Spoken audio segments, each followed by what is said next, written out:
L'événement a été plongé dans un silence numérique. Les écrans éteints, les téléphones figés, les signaux Wi-Fi disparus comme si la ville elle-même avait cessé de respirer. Une panne technique, mais les citoyens savaient que ce n'était pas un simple incident. Observant à des milliers de kilomètres de là, comprenaient que ce moment marquait un tournant pour toute l'Afrique. Lorsque les jeunes Africains s'élèvent, le continent reprend son souffle.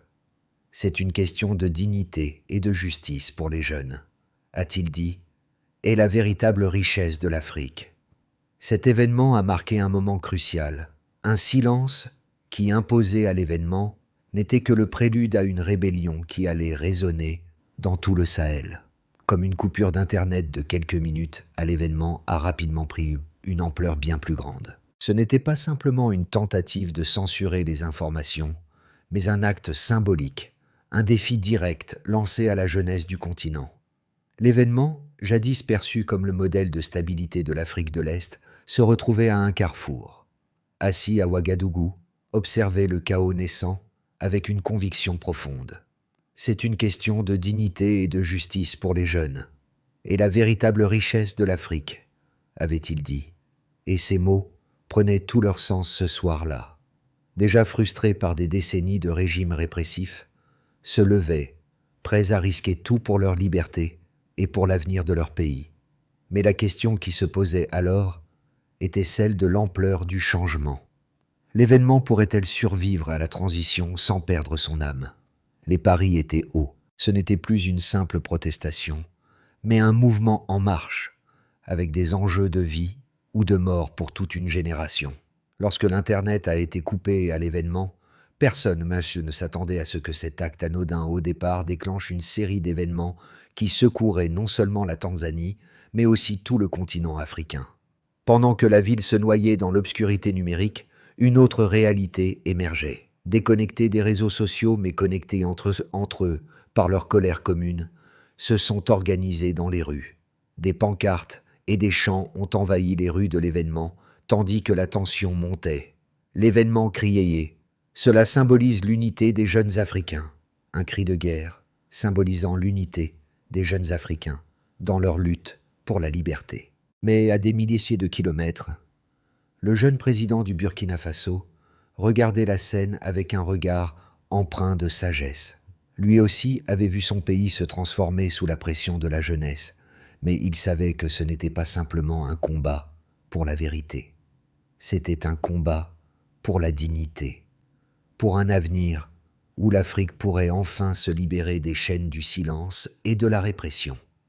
Il avait toujours dit « C'est une question de dignité et de justice pour les jeunes, est la véritable richesse de l'Afrique. » Et ce moment précis, ce silence imposé, allait prouver que cette dignité allait renaître dans l'action collective des jeunes. L'événement était prêt à se soulever, et les événements à l'événement étaient la première étincelle. Une étudiante de 22 ans à l'université de l'événement était l'une des premières à réagir lorsque l'Internet a été coupé. Elle se tenait devant la bibliothèque, l'écran de son téléphone noirci, un sentiment d'impuissance qui s'est rapidement transformé en action. Elle n'a pas attendu, n'a pas hésité. Avec une détermination sans faille, elle a posté un dernier message sur les réseaux sociaux. Une photo d'elle avec la légende « S'ils font taire le net, nous parlerons dans la rue ». Ce message, un simple appel à l'action, a fait le tour du campus en quelques minutes. Ce qui semblait être un acte solitaire allait rapidement se transformer en un mouvement de masse. À l'aube, des milliers de jeunes se sont rassemblés dans les rues, déterminés à défier la coupure numérique et à affirmer leur droit à la parole. De cette première rébellion ont été partagés dans toute la ville et au-delà. En observant ce phénomène à distance, savait qu'il assistait à quelque chose de plus grand. Il avait lui-même vu les premiers signes de résistance dans son pays, mais cette énergie, cette soif de liberté qui émergeait de l'événement, était d'une intensité qu'il n'avait jamais vue. Africains ne se contentaient plus de protester dans les rues, ils réclamaient l'avenir, un avenir où leur voix serait entendue. L'événement du silence jusque-là utilisé pour opprimer, venait de se transformer en un puissant catalyseur de changement. À mesure que les rues de l'événement se remplissaient de manifestants, le gouvernement tanzanien tentait de minimiser l'ampleur de la situation en parlant d'un simple incident technique. Mais l'histoire prenait rapidement une autre tournure. Ce qui avait commencé comme une coupure d'Internet temporaire se transformait en une mobilisation nationale. Autrefois passifs, étaient désormais unis sous la même bannière. La vérité ne peut être débranchée. En quelques heures, les protestations avaient éclaté dans d'autres villes. Chaque groupe prenant exemple sur l'événement, élevant la voix et dénonçant le régime. De l'oppression, des soldats dans les rues ont commencé à circuler, malgré les tentatives du gouvernement pour les faire disparaître. Chaque vidéo, chaque photo partagée amplifiait le message. L'Afrique n'avait plus peur, était prêt à sacrifier leur sécurité pour garantir que le monde entende leur vérité. Suivait attentivement ces événements, son cœur battant au rythme de cette rébellion naissante. Il savait que ce qu'il voyait à travers son écran n'était pas seulement une protestation contre une coupure d'Internet, mais un rejet global de la répression, une révolte contre les années de silence et de domination. En Afrique, le vent du changement soufflait désormais plus fort que jamais. Traoré comprenait que ce qui se passait à l'événement résonnait profondément avec ses propres expériences. Le soulèvement des jeunes Tanzaniens était bien plus qu'une crise locale, c'était un avertissement à toute l'Afrique. Avait toujours commencé par de petits actes de résistance. Mais cette fois-ci, la réponse de l'Afrique allait être plus grande, plus cohérente et plus déterminée. Alors que les manifestations se poursuivaient, de nouvelles questions émergeaient. Jusqu'où irait ce mouvement ? Cet événement a marqué un moment crucial, un silence qui, imposé par les gouvernements africains, allait-il résister à la vague de protestations qui déferlait sur le continent ? Le véritable défi ne venait pas des gouvernements, mais de la volonté de leurs jeunes à réclamer leur place dans un avenir où ils seraient enfin écoutés, qui commençait à émerger des manifestants à l'événement et dans d'autres villes tanzaniennes était clair. Plus de 90% des jeunes adultes, dont la majorité n'avaient jamais pris part à une protestation, étaient désormais prêts à se lever. En l'espace de quelques heures, plus de 10 000 jeunes avaient été recensés dans les rues de l'événement. La coupure d'Internet, loin de ralentir les protestations, avait eu l'effet inverse, servant de catalyseur à une mobilisation qui allait bien au-delà des frontières numériques. Les vidéos circulant sur les réseaux sociaux montraient des jeunes en train de se battre contre les forces de l'ordre, leur détermination frappant à chaque image. Un autre chiffre marquant, plus de 3 millions de personnes avaient pris part aux discussions en ligne sur la coupure d'Internet. Et le nombre de messages publiés sur les plateformes sociales a été multiplié par 10 en seulement 24 heures. Cette montée en flèche des interactions numériques n'était pas simplement le signe d'une résistance dans les rues, mais aussi d'une révolution dans la manière dont les jeunes Africains se connectaient et se soutenaient à travers le continent. Pour ces chiffres étaient un message fort. La jeunesse africaine avait dépassé les frontières physiques et numériques pour affirmer sa voix. Ce n'était pas un phénomène isolé, mais un mouvement de masse. La rapidité de l'organisation et la portée des manifestations étaient des preuves irréfutables de la transformation profonde qui s'opérait en Afrique. En observant les statistiques, Traoré voyait clairement l'impact de ce soulèvement. Les pays voisins, comme le Kenya, le Ghana et le Nigeria, avaient déjà commencé à suivre de près les événements tanzaniens. Les journaux internationaux, jusqu'alors indifférents à la situation en Tanzanie, avaient commencé à couvrir l'histoire. L'événement en Tanzanie avait attiré l'attention du monde entier, renforçant l'idée que l'Afrique était en train de se réveiller, bébé d'un long sommeil politique. C'était un message aux dirigeants africains. La jeunesse ne se contentera plus d'un silence imposé. Elle exigeait de la dignité, de la liberté et une voix sur la scène internationale. À l'événement et à travers la Tanzanie a rapidement suscité des débats parmi les analystes et les responsables politiques. D'un côté, certains ont vu dans ces événements une expression légitime de mécontentement populaire, une réaction aux pratiques répressives du gouvernement tanzanien. Ils affirmaient que ce soulèvement n'était pas seulement une réaction à une coupure d'Internet, mais une démonstration de la frustration de toute une génération face à des décennies d'oppression. Selon eux, les jeunes, armés de leurs smartphones et de leurs réseaux sociaux, étaient désormais capables de contester directement les régimes autoritaires. De l'autre côté, les défenseurs du gouvernement tanzanien affirmaient que les manifestations étaient manipulées par des acteurs extérieurs, cherchant à déstabiliser le pays sous couvert de revendications populaires. Ils soulignaient que l'instabilité en Tanzanie risquait de créer un précédent dangereux pour l'ensemble du continent. En particulier, ils faisaient valoir que les jeunes manifestants, bien que nombreux et motivés, ne comprenaient pas les implications politiques à long terme de leur insurrection.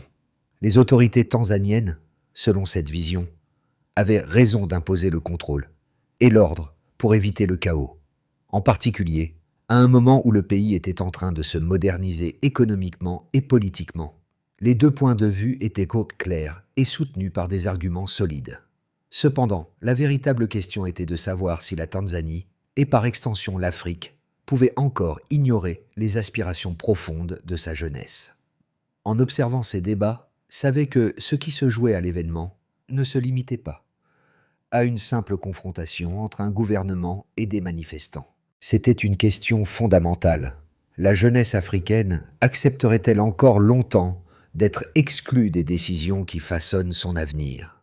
Les régimes autoritaires du continent étaient-ils prêts à céder la place à une génération qui ne se contentait plus de la stabilité, mais exigeait la liberté et la dignité? Le conflit tanzanien était désormais le miroir de tout un continent en quête de son identité et de son avenir. À la mi-journée, les manifestations à l'événement prenaient une tournure plus dramatique. L'affrontement entre les manifestants et les forces de l'ordre était devenu inévitable, mais c'est dans un moment précis, capturé par un manifestant, que la véritable force de la résistance tanzanienne a été révélée. Une vidéo a fait surface, montrant un groupe de jeunes, encerclés par les gaz lacrymogènes, levant tous ensemble leurs mains. Ce geste symbolique, un acte de solidarité pure, était plus puissant que toute arme. L'image a été partagée à travers les réseaux sociaux et est rapidement devenue virale, traversant les frontières de la Tanzanie. Observant l'évolution des événements, a ressenti une profonde émotion. Il reconnaissait ce geste, cette même détermination qu'il avait vue dans les rues de son propre pays, le Burkina Faso, lorsque la jeunesse avait commencé à se soulever contre le pouvoir. Ce moment à l'événement était plus qu'un acte de protestation. C'était une déclaration universelle pour la dignité, une résistance collective contre l'oppression. Pour la première fois, l'Afrique voyait sa jeunesse se lever, non seulement pour elle-même, mais pour un avenir commun, plus libre et plus digne. Ce geste, simple mais puissant, allait marquer un tournant dans cette lutte. Les événements de l'événement ne se sont pas fait attendre.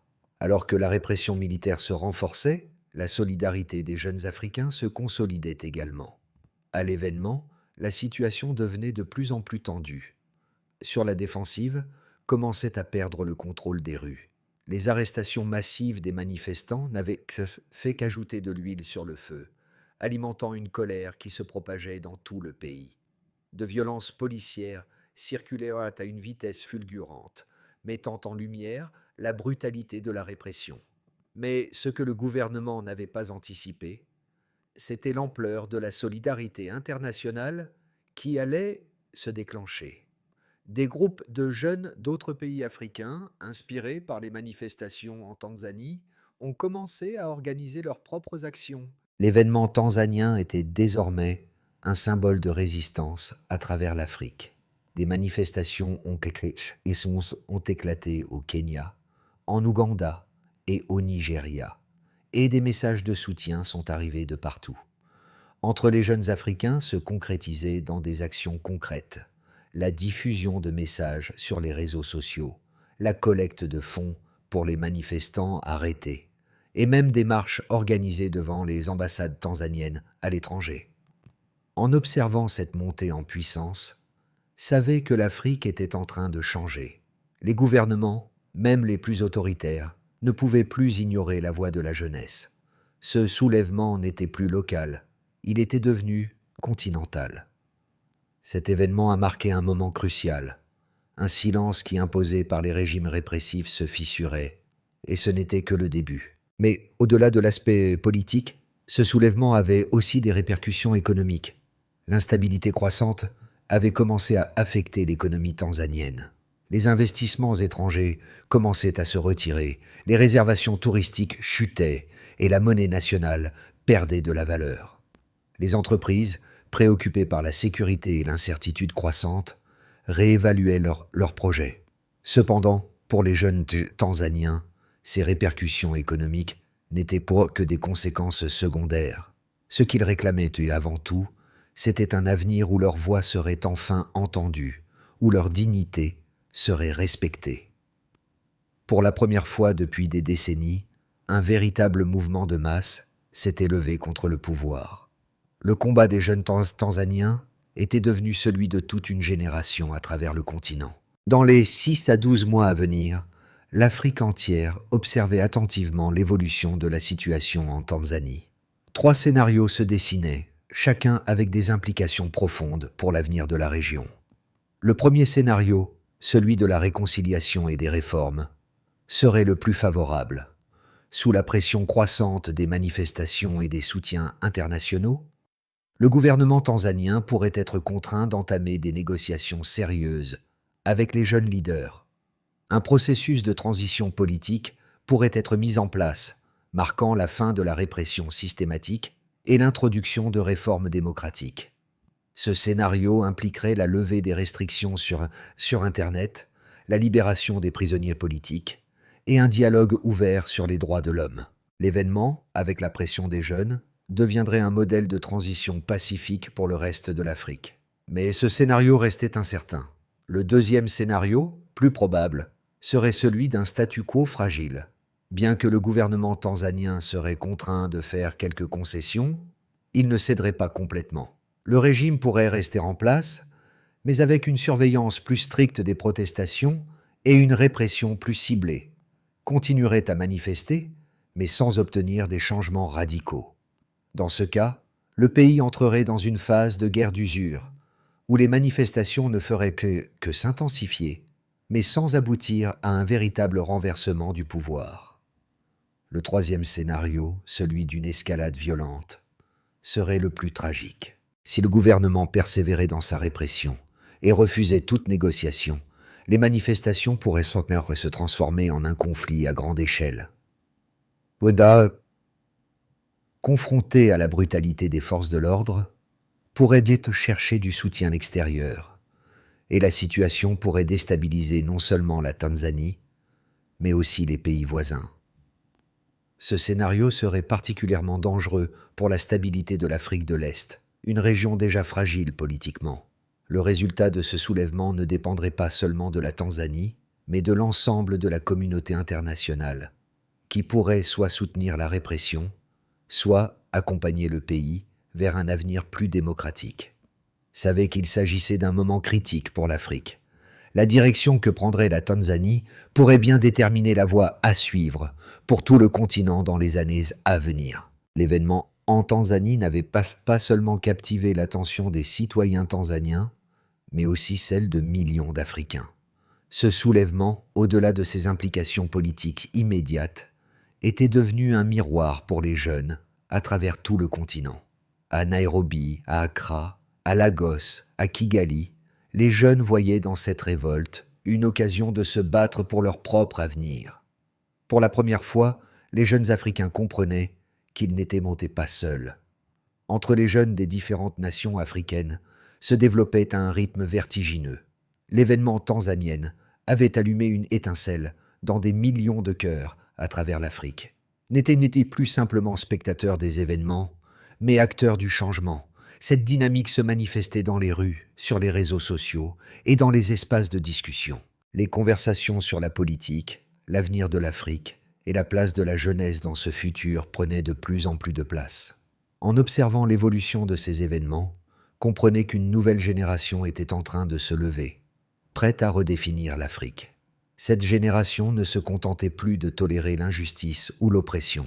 Elle exigeait un avenir où ses voix seraient entendues et respectées. Ce soulèvement était donc plus qu'une simple protestation. Il marquait le début d'un processus de transformation sociale et politique. La jeunesse d'Afrique avait compris que son avenir ne dépendait pas seulement des dirigeants politiques, mais de l'engagement actif de chaque individu. Et ce moment à l'événement n'était que le début d'un changement qui allait toucher tout le continent. Africains se levèrent, non seulement pour eux-mêmes, mais pour leurs enfants, pour la dignité et pour un avenir plus juste.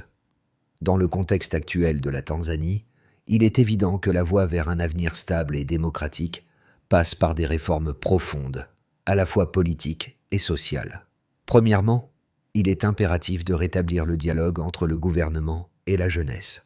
La coupure d'Internet a agi comme un catalyseur pour des tensions déjà présentes dans la société, mais elle a aussi montré que la jeunesse tanzanienne et, plus largement, l'Afrique, ne se laisserait plus étouffée par le silence.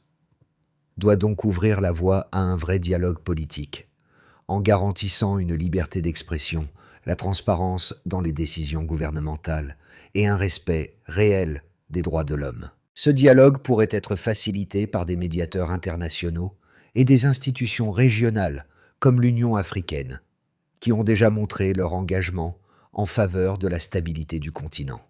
Le deuxième aspect essentiel de cette transformation est la question économique. Africains, dans leur quête de dignité, réclament des opportunités économiques réelles. L'un des moyens les plus efficaces pour garantir cette dignité est de créer des emplois et des opportunités pour les jeunes. Des politiques publiques axées sur la formation professionnelle, le soutien à l'entrepreneuriat et l'investissement dans l'économie numérique pourraient permettre aux jeunes de contribuer activement à la croissance de leur pays. L'éducation est également un facteur clé. Les gouvernements doivent investir davantage dans des systèmes éducatifs accessibles et de qualité, en mettant l'accent sur l'innovation, la technologie et les sciences, pour préparer les jeunes aux défis du futur. Enfin, un autre aspect essentiel de cette transition est la solidarité africaine. Africains doivent s'unir à travers le continent, partager leurs expériences et se soutenir mutuellement. Des mouvements transnationaux de solidarité, comme ceux qui se sont créés en réponse aux événements en Tanzanie, doivent être encouragés.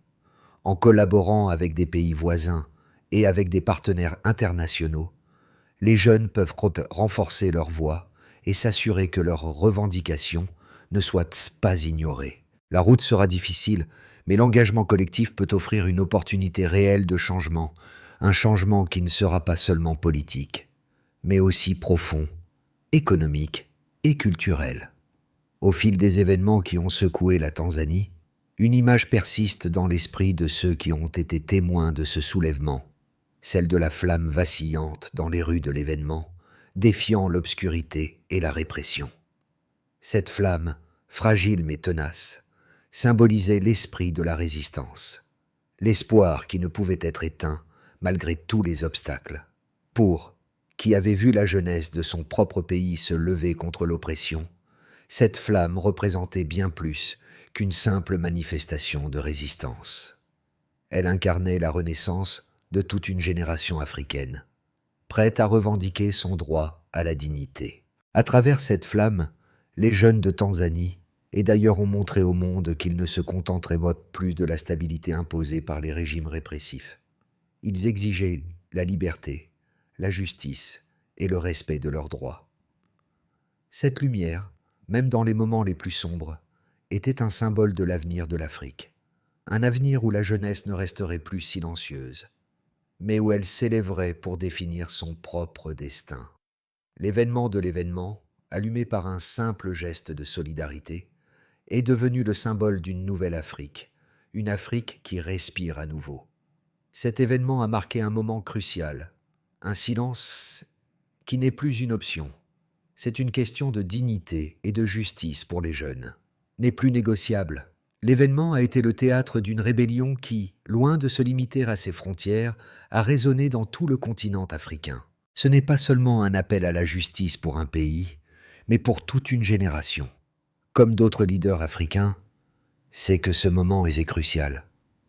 Ce n'est pas seulement un changement politique, mais un changement dans la manière dont l'Afrique se perçoit elle-même.